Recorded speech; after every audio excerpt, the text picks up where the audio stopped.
Baik. Sekarang pencurian. Apa yang kamu ketahui tentang pencurian? Apakah hanya mengambil hak milik orang lain?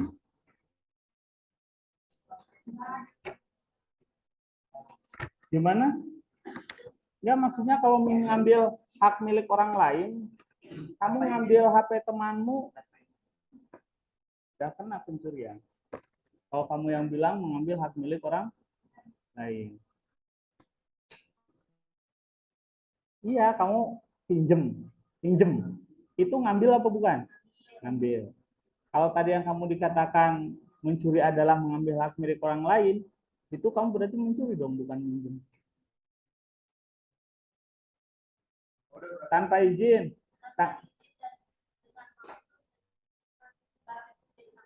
Asik, ya betul. Harus begitu. Harus jelas ya. Jadi ketika dia ngambil itu dengan maksud untuk dimiliki begitu, maka di sana nggak termasuk gosok. Kalau gosok nanti santri kena pasal semua berarti. Nah, baik. Macam-macam tindakan pidana pencurian. So, tulis. Macam-macam tindak pidana pencurian. Yang pertama itu adalah pencurian yang diwajibkan hudud. Pencurian yang diwajibkan hudud dan pencurian yang diwajibkan takzir.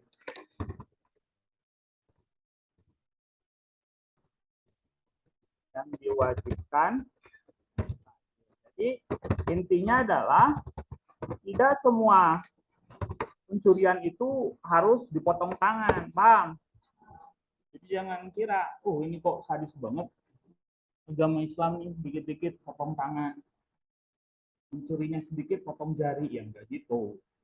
Ya, itu berarti ada yang memang kena hudud atau yang maka ada istilahnya untuk yang kena pencurian hudud itu ada pencurian kecil dan besar. Ada pencurian kecil dan besar. Itu jadi jangan dikira juga pencurian kecil itu tidak masuk hudud. Ada memang yang masuk hudud. Itu ada pencurian kecil dan pencurian besar.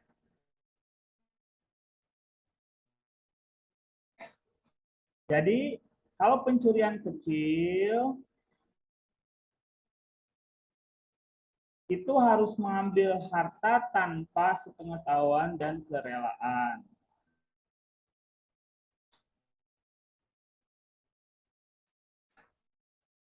Jadi mengendap-endap. Nah, jadi bukan berarti hartanya yang kecil ya, tapi caranya justru.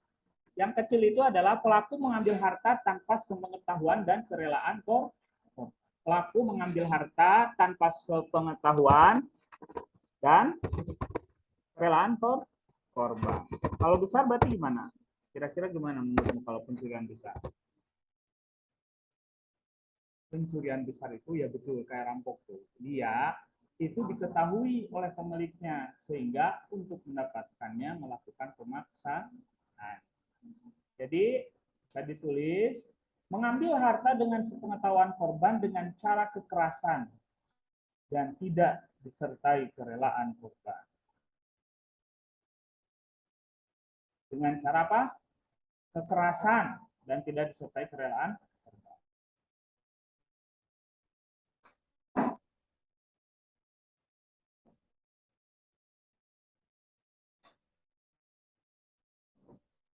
Nah, kalau seumpama seorang itu atas, tadi kan kamu juga udah ngantuk. Dengerin. Kalau seumpama tanpa kerelaan dan tidak diketahui korban, itu namanya pencurian kecil, betul ya?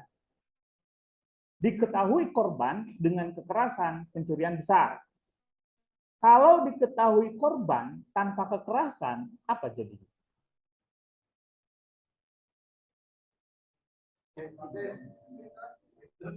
Hah? Meminjam. Tanpa kerelaan loh, meminjam mah rela tuh. Betul, itu namanya gosok. Bukan dipaksa. Dengan sepengetahuan korban, tapi tidak rela korbannya, itu namanya gosok. Kayak kamu ya, oh nggak ada nih sendal saya. Kamu tahu, ini paling juga temanku yang bilang sering terjadi. Apa? Kalau gosok yang nggak masuk, kan dia nggak masuk hudud, bisa jadi ditakzir ya, tapi nggak masuk ke dalam hudud. Oke.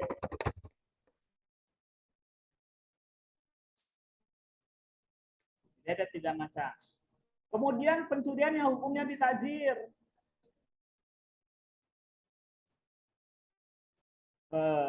Pencurian yang hukumannya ditakzir. Itu seperti apa? Yang apabila pencurian kecil dan pencurian besar tetapi mengandung subhat. Persis seperti perzinahan ya. Jadi pencurian kecil dan besar tapi mengandung subhat. Subhat itu adalah hal yang meragukan apakah itu masuk ke dalam syarat pencurian besar atau pencurian kecil. Contohnya adalah mengambil hak milik anak sendiri. Hak milik anak sendiri, bapak ngambil anaknya, emang ngambil milik anaknya, atau anaknya ngambil milik bapaknya atau ibunya, itu pencurian atau bukan?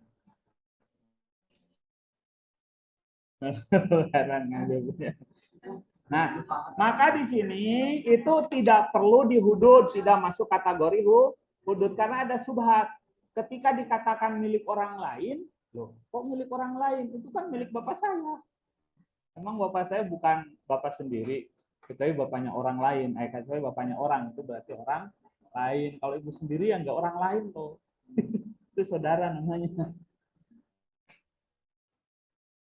Nah, yang kedua adalah yaitu tadi mengambil harta milik orang lain secara terang-terangan ya tanpa kerelaan. Maksudnya mengambil milik orang diketahui oleh orangnya tanpa kerelaan yang disebut dengan gosok tadi. Nah, gosok juga berarti ditakzir masuk kategorinya. Paham ya?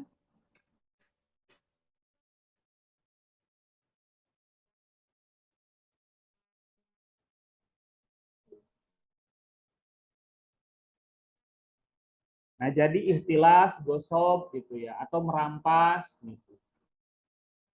Merampas itu ya sebetulnya kayak minjem tapi dengan paksa.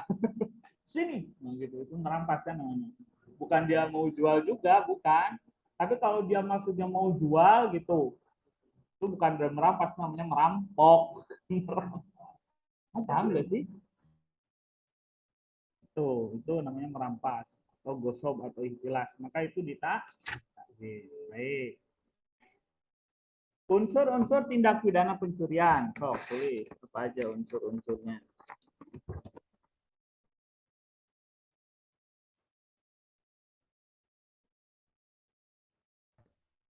Unsur. Udah saya jelasin, penting sekali mengetahui unsur. Karena kalau tidak pakai unsur atau tidak menemukan sebuah perbuatan masuk ke dalam unsur, dia tidak bisa dikategorikan sebagai tindak pidana yang akan dijeratkan begitu. Ya. Pertama, mengambil secara sembunyi-sembunyi. Mengambil secara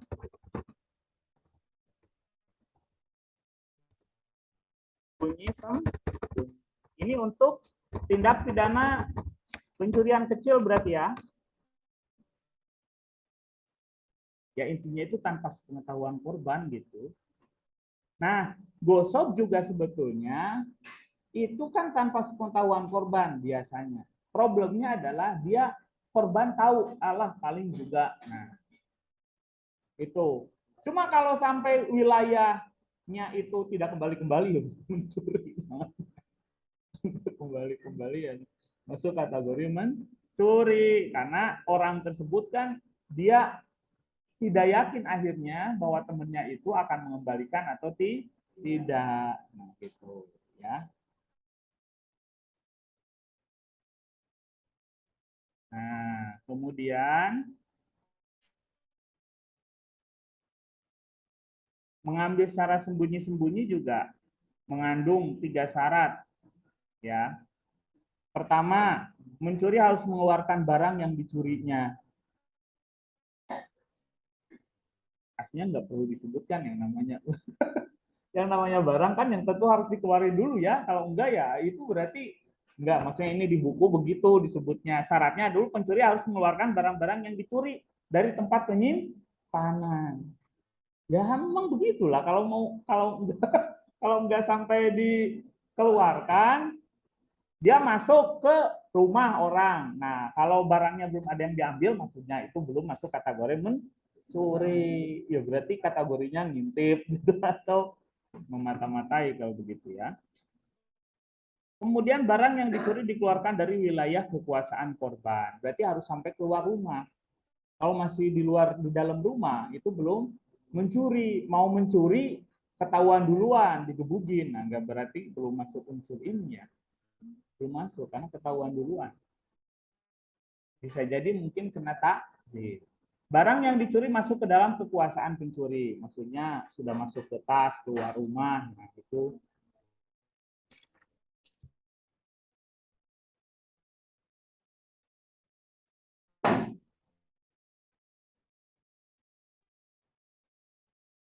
baik. Gimana? Harus masuk dalam wilayah kekuasaan pencuri. Maka pencurian itu harus sempurna. Harus sempurna itu dia sudah masuk ke rumah, sudah ngambil barang, sudah keluar dari rumah, itu lompat pagar lewat jendela terserah ya, atau mungkin pakai helikopter gitu kayak di film-film bisa aja. Intinya harus keluar dari rumah. Baru dikatakan itu pencurian sempurna. Kalau enggak, itu berarti unsurnya masih bisa dipertanyakan.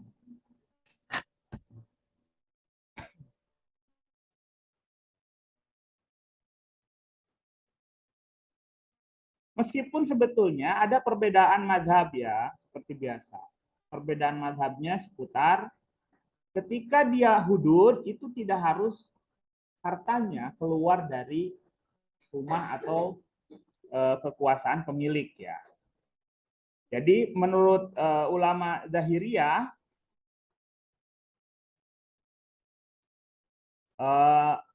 tidak mensyaratkan pelaku mengeluarkan barang dari tempat penyimpanannya gitu ya. Bahkan tidak juga pelaku itu diharuskan untuk memasukkan barang ke dalam kekuasaannya. Tadilah intinya selalu ada pendapat lain dari para ulama terkait dengan unsur. Paham ya? Selanjutnya bisa baca sendiri perbedaan-perbedaan pendapat itu.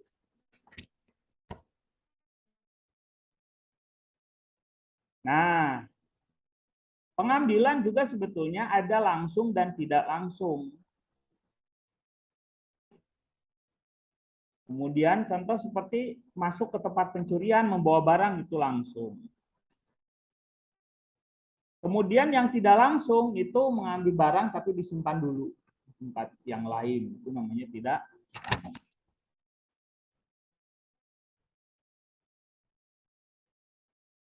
Baik, langsung sekarang kepada ini itu ada ini ya, merusak ini. Cuma kok merusak itu nanti bisa masuk ke dalam apa namanya itu pembahasan lain saja. Sekarang selanjutnya adalah unsur yang kedua. Yang kedua, ini barang yang dicuri harus berupa bernilai atau harta ya. Barang yang dicuri harus berupa dalam kurung bernilai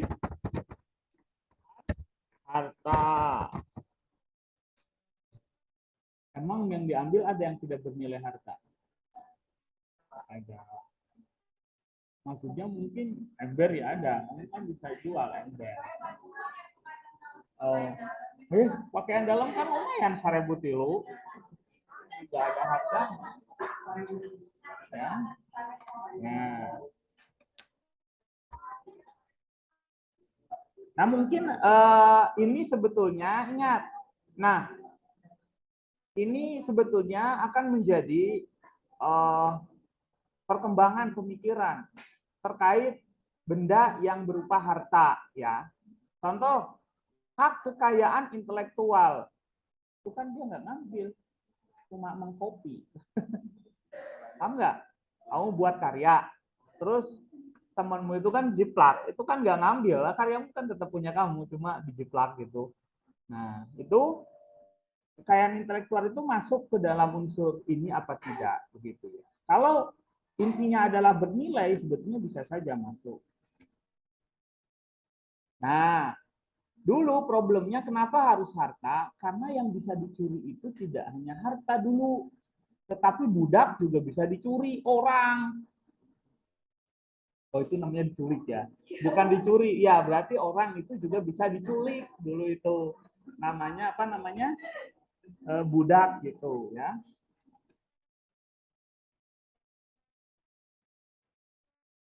Atau anak kecil, loh ini disebutnya malah anak kecil bisa jadi sasaran pencurian. Nah, berarti memang keliru. Harusnya itu penculikan ya kalau orang. Orang kok dicuri.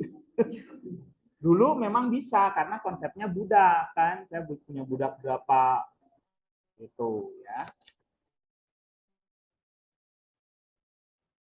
Nah, maka syarat-syarat barang itu yang pertama, syarat barang yang dicuri. Syarat barangnya itu harta yang bisa dicuri harus barang yang bisa dipindahkan. Tuh. Karena ini masih menganut ini ya. Ya, sekarang itu kan banyak sekali yang nggak bisa dipindahkan. Coba.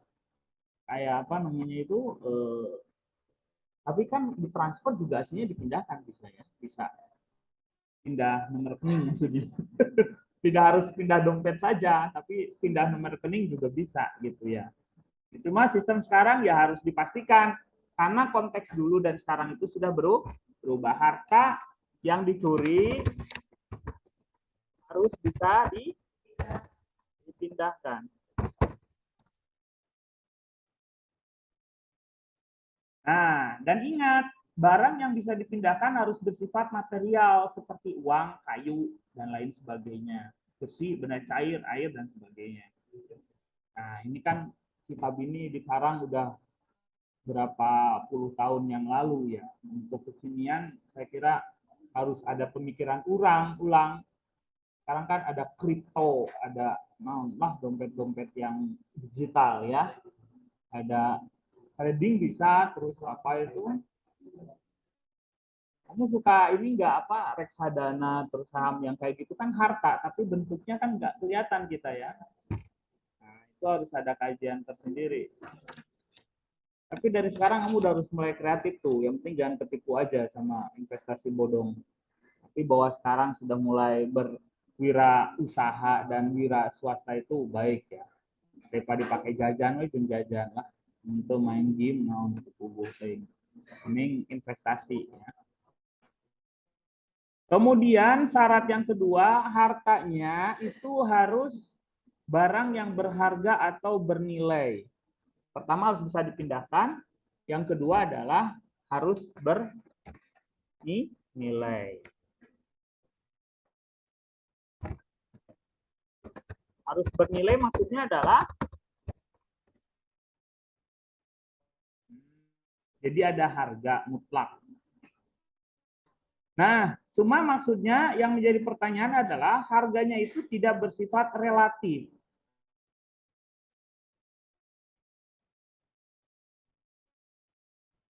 Contohnya apa?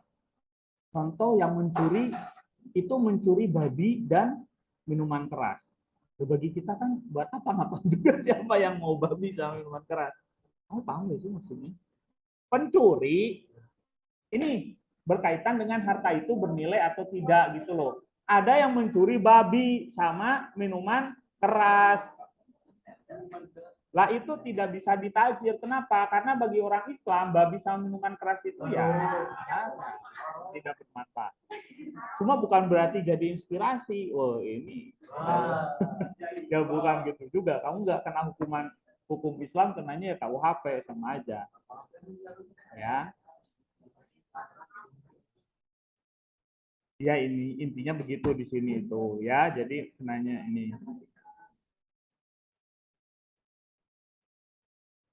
Nah, intinya kalau yang itu kan bernilai bagi orang non-muslim ya, bagi non-muslim itu tidak bernilai. Maksudnya ketika terjadi pencurian tersebut tidak masuk kategori hudud, tapi masuknya kategori takzir.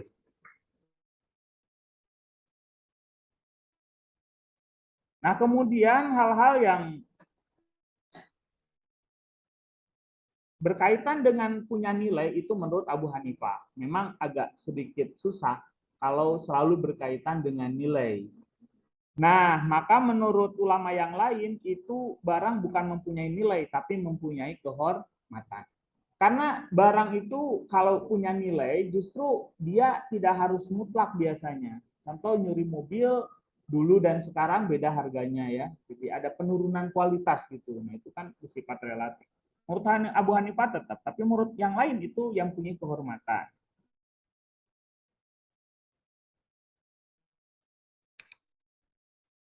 Baik, selanjutnya.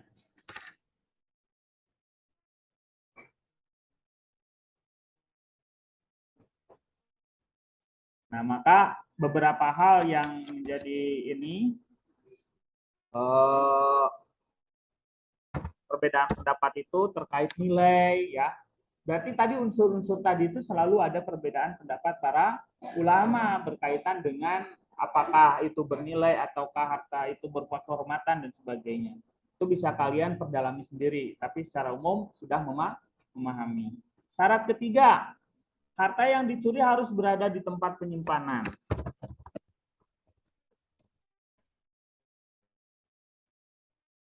Penyimpanan. Nah ini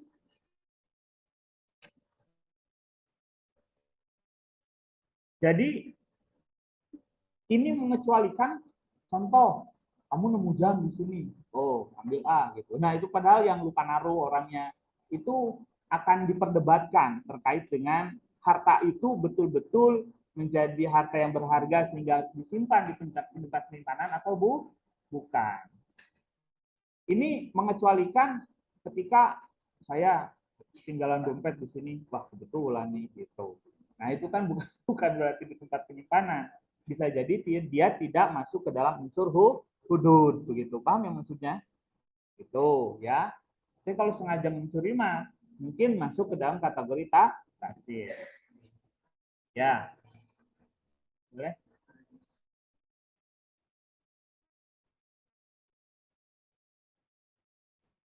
Nah, tapi seperti biasa ada perbedaan pendapat ya dari ulama.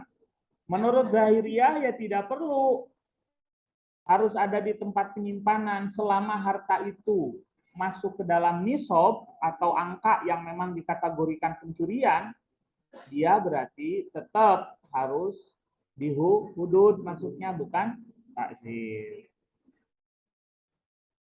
Nah, dalilnya ada. Kenapa harus berada di tempat penyimpanan? Tidak ada potong tangan pada buah-buahan dan mayang kurma. Maksudnya adalah pencurian terhadap buah-buahan dan mayang kurma itu tidak dihudud. Ini hadisnya dari Rafi bin Hudaij ya. Jadi ada buah-buahan apa gitu dicuri, nah itu nggak sampai kepotong tangan. Karena kemungkinan ya karena lapar itu ya, jadi akhirnya dia mencuri buah. Kamu waktu kecil suka gitu apa enggak? Asalkan dia jangan. Tetap meskipun tidak masuk pencurian, kategorinya ya bisa ditakzir gitu ya. Nah, maka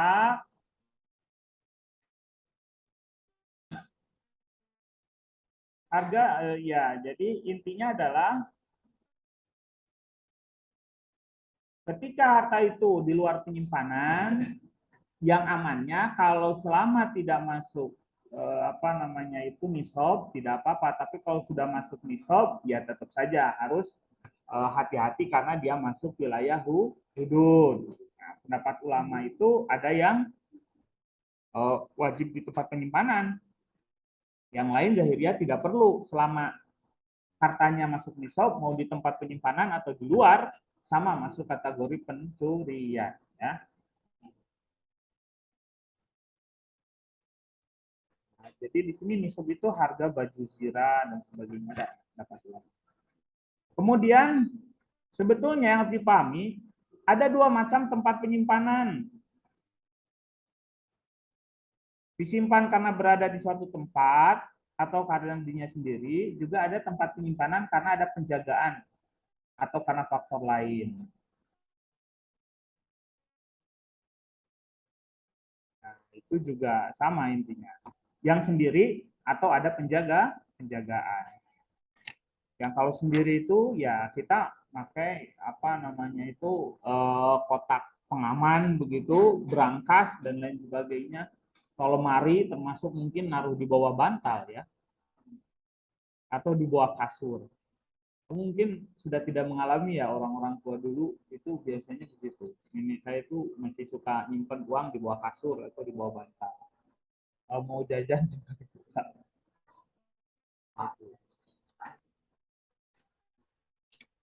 Ya bisa jadi sampai ke sana ya.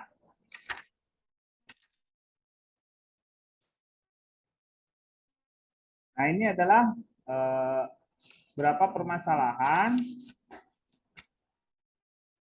Kemudian selanjutnya permasalahan tentang pencurian harta keluarga. Pencurian harta keluarga unsurnya itu ya ada pertama mengambil secara sembunyi-bunyi, kemudian barang itu harus berupa apa? Nilai. Kemudian ketiga barang dicuri milik orang lain. Yang ketiga berarti ya unsur ketiga itu barang yang dicuri harus milik orang lain. Allahu Akbar. Yang keempat unsur berniat melawan hukum. Yang keempat unsur berniat melawan hukum.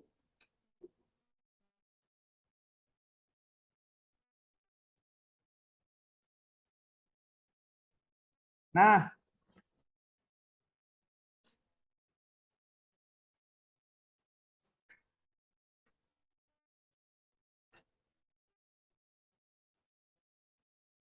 jadi tadi itu kita masih membahas tentang unsur-unsur barang yang dicuri berupa harus bernilai. Poin-poinnya pertama, harta yang dicuri harus barang yang dipindahkan. Itu berarti masih berbicara tentang harta bernilai ya. Kemudian yang kedua, harta yang dicuri harus barang yang berharga. Nah, kita masih sampai ke barang yang berharga. Ketiga, itu harta harus berada di tempat penyimpanan ya. Tempat harta harus bentar, mana tadi? Ini panjang sekali ya. Nah,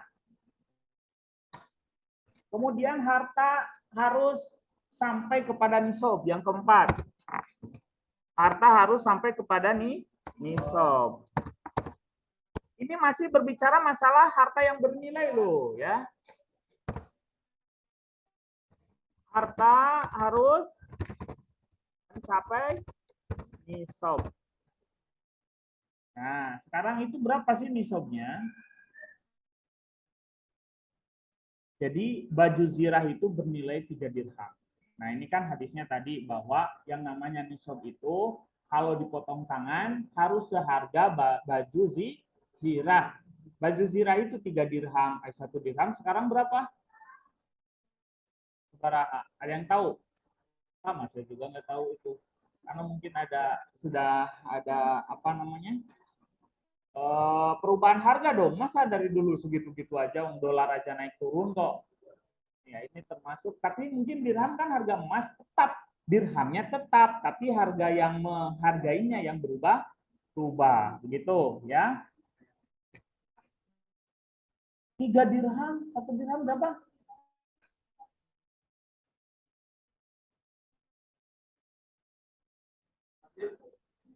1 real mungkin itu bukan dirham.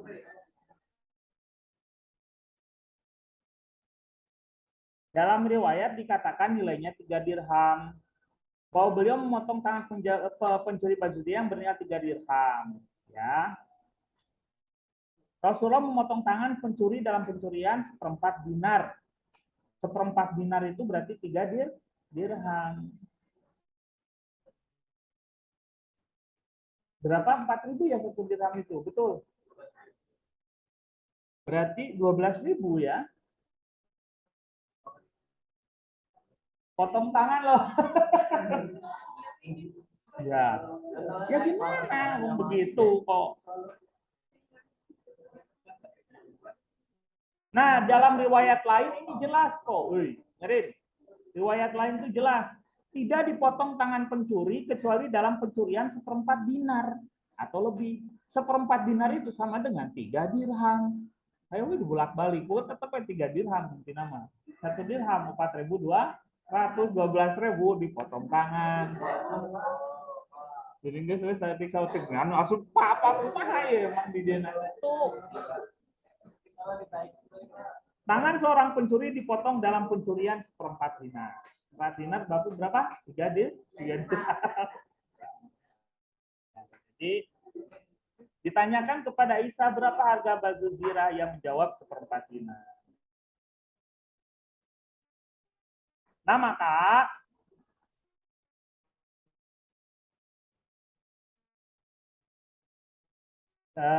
hadis ya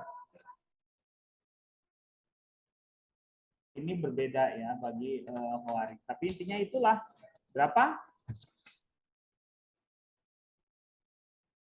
3 dirham. Coba kita lihat lagi pendapat Abu Hanifah ya.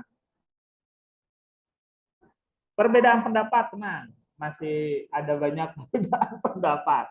Menurut Abu Hanifah itu 10 dirham. Bahwa menurut Abu Hanifah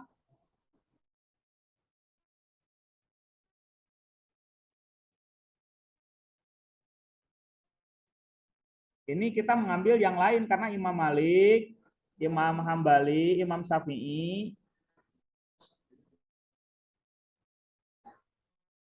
sama, itu berapa? 3 dirham atau 1/4 dinar. Tapi kalau Imam Abu Hanifah berapa? 10 dirham, 10 dinar jauh pisah. 10 dirham.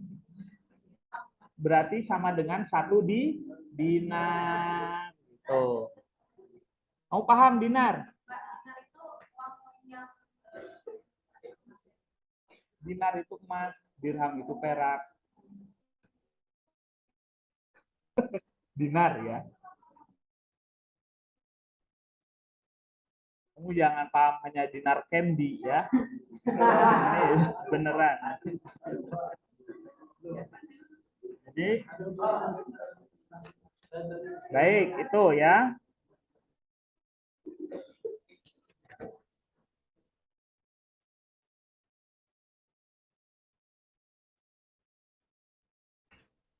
Ya, jadi hanya Imam Abu Hanifah ini yang berbeda, yaitu 10 dirham atau 1 dinar.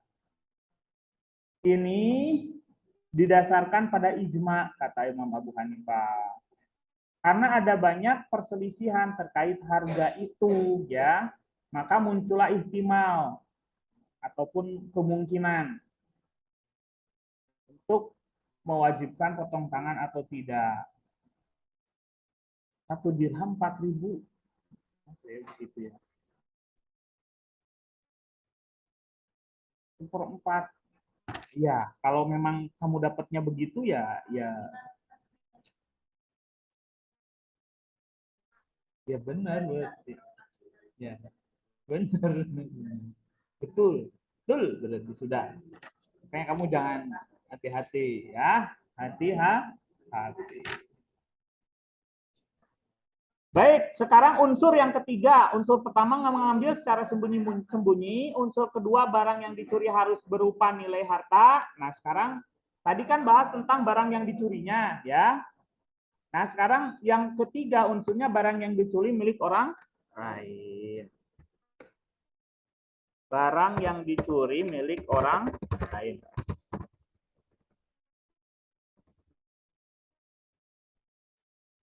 Ini jelas maksudnya ya. Kalau barang milik sendiri ya bukan mencuri gitu ya.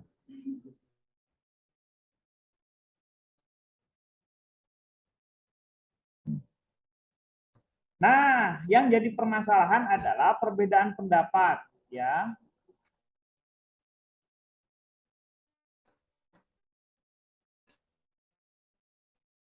Ini juga berkaitan dengan sebelumnya. Pemiliknya itu, milik orang lain itu, apakah setelah dia miliki atau sebelum dimiliki gitu kan? Dia bisa saja mencuri milik orang lain, hak milik yang masih ini mungkin seperti perebutan harta waris dan sebagainya, paham nggak? Itu kan masih dalam hitungan. Enggak, sudah diambil dulu, sudah diambil duluan, itu nggak kena hudud, itu takzir, ya kan? Kan itu harta harta diperselisihkan, belum tentu punya dia, belum punya ini, udah dipakai duluan. Ya tentu harus mengganti kalau begitu ya. Bukan dia bebas dari hudud, tapi tetap ditakzir, maksudnya sebuah kesalahan. Nah, kemudian perbedaan pendapat juga pada adanya tuntutan korban terhadap yang dicuri sebagai syarat hukuman potong tangan. Nah, menurut Imam Malik itu cukup adanya laporan pencurian dari seseorang itu sudah bisa dipotong tangan. Laporan pencurian dari seseorang, baik korban ataupun orang lain. Nah, karena menurut Imam Malik ini penting ya, tuntutan korban atas barang yang dicuri bukanlah hal yang penting. Hukuman potong tangan diwajibkan atas pencuri, baik korban melapor atau tidak melapor. Baik menuntut barang yang dicuri ataupun tidak. Jadi maksudnya kalau udah pencurian, mirin, kalau udah pencurian, sudah masuk ke dalam wilayah hukum, terus kamu bilang, ya udahlah saya kembalikan, gitu ya. Nggak bisa, tetap kena. Nah, jadi selain ulama Imam Malik mensyaratkan adanya tuntutan dari korban atas barang yang dicuri, ya agar hukuman potong tangan bisa dilaksanakan. Kalau imam selain Imam Malik itu mensyaratkan kalau tidak ada berarti dia dianggap yang dicuri rela. Enggak maksudnya. Penting nih pendapat para ulama ini agar dipahami ya. Jadi kita tidak sembrono. Kalau menurut selain Imam Malik itu adanya mensyaratkan tuntutan. Kalau tidak ada tuntutan ya enggak jatuh hukuman. Karena dianggap yang dicuri rela. Ya kamu punya best friend gitu, terus kamu ngambil barang miliknya, terus ketahuan ke polisi, kata temennya ya udahlah saya nggak nuntut barangnya ini. Nah itu kalau dalam hukum Islam, kalau ada perbedaan pendapat, menurut Imam Malik dan apa ya Imam Malik ya betul, Imam Malik doang benar karena yang lainnya selain Imam Malik betul. Imam Malik itu tetap kamu harus dikenakan hudud begitu. Tapi kalau selain Imam Malik mensyaratkan adanya laporan korban itu, maksudnya lapor korban itu nuntut apa enggak gitu, dia terima apa enggak, kalau merasa wah dia best friend tuh ya udahlah, nah ya udah itu tidak jadi hukuman potong tangan, paling juga bisa jadi takzir ya, takzir. Karena ini kan nanti dalam pembahasan takzir juga kita bahas ya terkait pemaafan itu bisa menghilangkan pidana, tetapi tergantung kepada hakim. Kalau murni contoh seperti penipuan, ya hakim bisa tidak harus menjatuhkan hukuman begitu.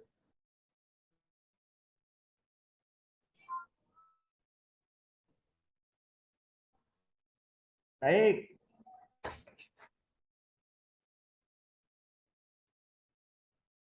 Abu Yusuf berpendapat, ada juga pendapat lain menurut Abu Yusuf, kepemilikan barang curian setelah penetapan hukuman tidak menghapus hukuman potong tangan.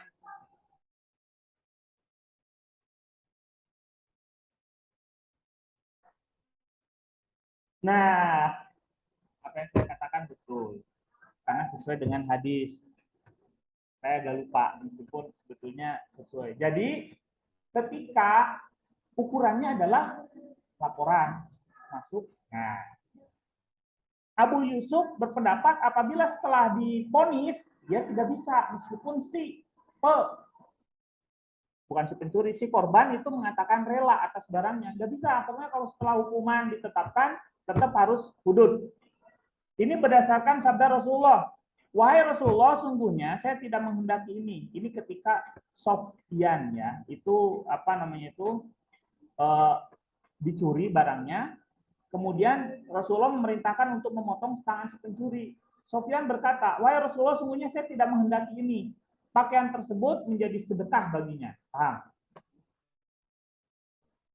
Jadi saya nggak menghendaki kalau dia dipotong tangan. Ya udah nggak apa-apa bagi saya. Saja. Maka Rasul berkata, mengapa tidak kamu katakan sebelum dia dibawa kemari? Paham? Maksudnya, jadi kalau sudah sampai putusan pengadilan, sudah ketahuan polisi, ya mungkin kalau setelah pengetahuan polisi belum masuk pengadilan ya, masih bisa negosiasi tuh. Tapi kalau sudah masuk vonis, sudah divonis, sudah nggak bisa. Dia divonis bersalah mencuri, terus si yang dicuri itu, oh nggak apa-apa lah, saya sedekah aja, ini ngasih aja, nggak bisa. Ya, harus sebelum dihadapkan ke hakim.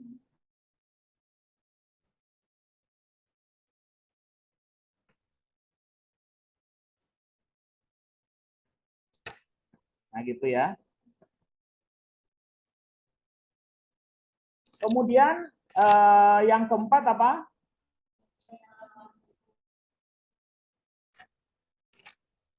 Berniat. Ini kok ada banyak barang-barang yang berkaitan dengan barang yang dicuri milik orang lain itu banyak sekali perbincangan seputar itu ya. Tapi mungkin waktunya kamu bisa baca sendiri. Jadi setelah ini silakan kamu bisa fotokopi atau mungkin ya dipinjam, tapi pinjam punya HPI nanti harus nulis itu. Saya yang harus bertanggung jawab untuk bikin mata. Kamu mungkin fotokopi aja ya. Di perpus ada. Alright, yang bagus. Di perpus ya, ke perpus kamu fotokopi kalau. Ensiklopedia Hukum Pidana Islam. Ensiklopedia Hukum Pidana Islam. Nah, nanti ketika apa namanya itu mempresentasikan hal-hal yang umum, kamu harus baca dulu biar paham gitu ya. Jadi jangan kayak baca begini gitu, harus kayak dosen baca sedikit neranginnya banyak gitu. Ya neranginnya bukan asal nerangin, maksudnya udah baca duluan gitu ya. Biar kelihatan pinter gitu loh, mahasiswa itu kayak anak SMP, SMA baca gini siapa juga bisa.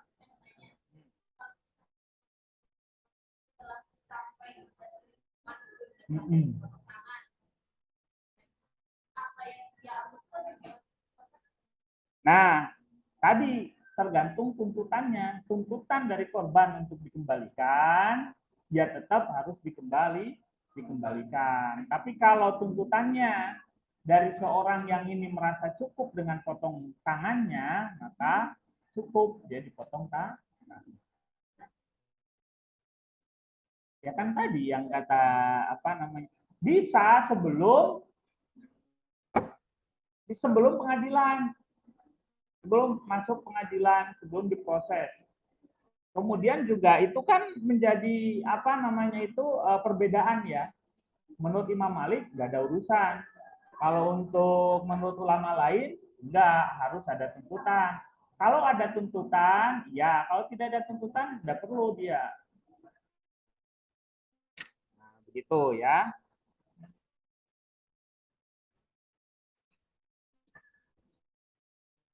Baik. Kemudian ini sekarang ya. Tadi apa? Berniat melawan hukum. Unsur keempat itu berniat melawan hukum.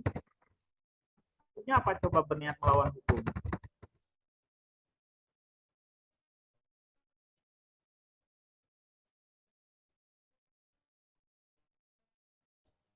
Emang niatnya nyuri, kalau niat yang lain maksudnya gimana?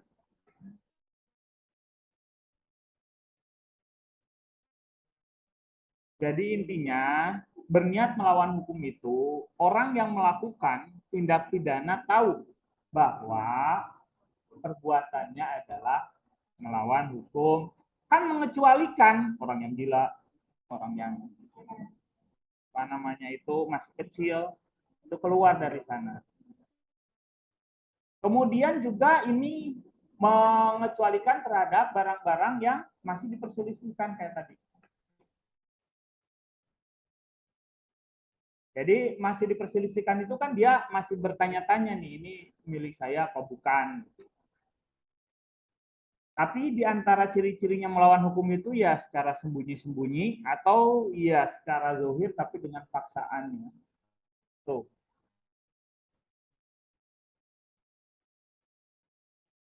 Nah, maka ya kalau tidak mukalaf, anak kecil ya belum juga. Kalau ada yang orang gila gitu ya nyuri, makanya kan banyak yang pura-pura gila kalau lagi mencuri, dia tidak kena hukuman. Nah, ini juga sama nituro gorobagin wala'idin fala isma alaih.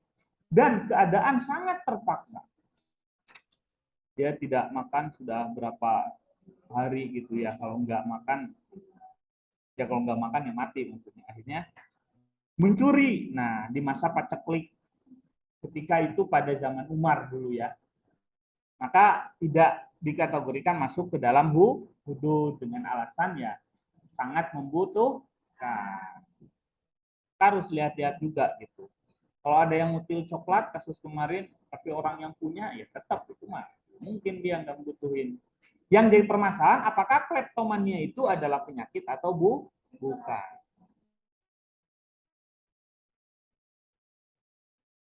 Ya, baik. Kemudian bukti-bukti pencurian, ada 2 menit lagi. Bukti-bukti pencurian, ada 2 ya. Bukti pencurian. Itu pertama saksi. Kesaksian berapa saksi? 2 saksi laki-laki. Jika jumlah saksi kurang dari 2 orang atau salah satu perempuan atau salah satu berdasarkan saksian atas apa yang dilihat dan ya, tidak dijatuhi hukuman potong tangan. Jadi harus jelas kesaksiannya itu berapa? 2 orang laki-laki.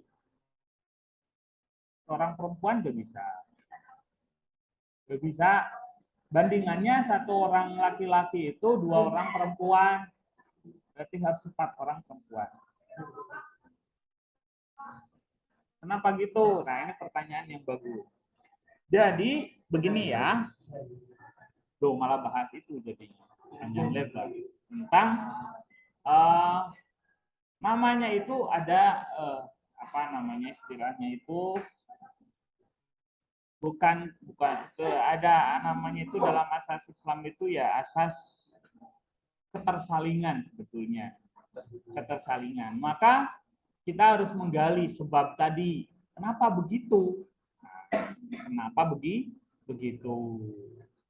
Maka akan ada banyak ketika dasar pertanyaan itu akan ada banyak jawaban.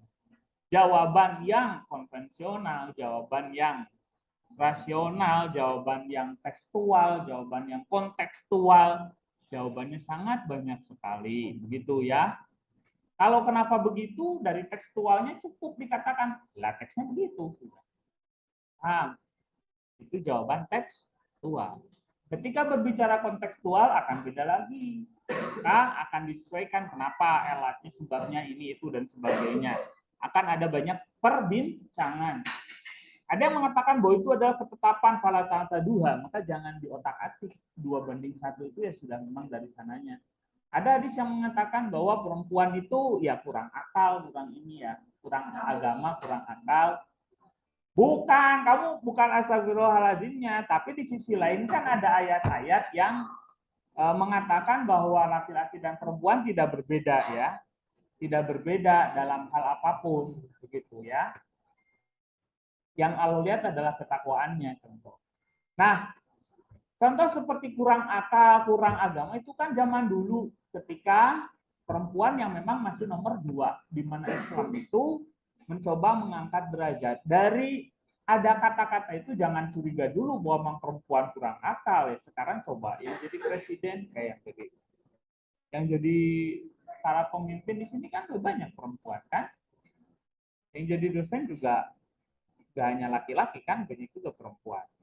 Nah, maka itu akan jadi sangat panjang. Ada teori ketersalingan. Nah, ini bagus kalau kamu baca. Dari ketersalingan itu, laki dan perempuan itu harus saling mengisilah, intinya begitu ya. Tadi kesaksian berapa saksi, kemudian apalagi syarat-syarat saksi saya kira sudah harus bisa kamu pahami ya dengan sendirinya. Yang kedua adalah sumpah.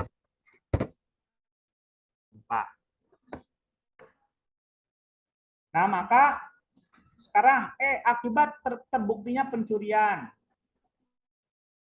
Akibat terbuktinya pencurian, pertama, ini jadi terus ya. Ya nggak apa-apa, sedikit lagi ilmu loh. Gitu. Kamu dikasih, oh ya, betul, sedikit. Oke, baik. Sedikit, sekali lagi, sedikit. Akibat terbuktinya pencurian itu penggantian barang. Ini yang ditanyakan tadi. Pergantian barang. Pergantian barang. Kemudian potong tangan. Iya. Akibat apabila terjadi pencurian. Akibat terjadi pencurian apa? Pengembalian barang dan potong tangan. Jadi jangan kira, yang penting kan udah dipotong tangan, barangnya nggak usah kembalikan. Aneh aja.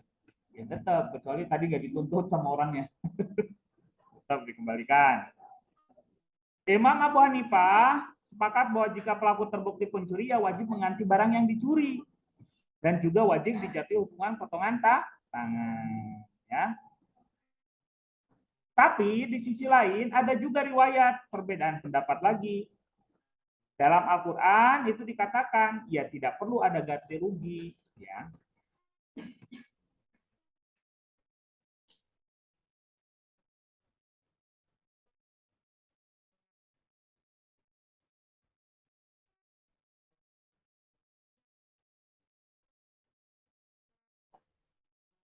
Nah, jadi intinya itu ada juga berkaitan dengan barangnya habis atau tidak gitu. Kalau sebelum habis dicuri harus dikembaliin, kalau udah habis ya gimana lagi. Nah, itu intinya adalah perbedaan pendapat para ulama ya. Tapi ada bab tentang penggantian barang. Menurut ulama Hanafiyah ya harus dikembalikan dan potong tangan. Sebagian ulama yang lain tidak. Ada sebagian ulama lain ya kalau masih ada sisaannya dikembalikan. Kalau habis ya gimana lagi, udah habis sama dia. Nah, gitu. Ini pendapat sebagian ulama. Setelahnya kamu bisa mengembangkan sendiri. Tapi dari sini sudah ada pengetahuan awal. Baik. Sudah tidak ada yang ditanyakan ya karena habis waktunya. Mohon maaf kalau tadi agak telat dan mengambil waktu makannya sedikit ya. Ya, baik.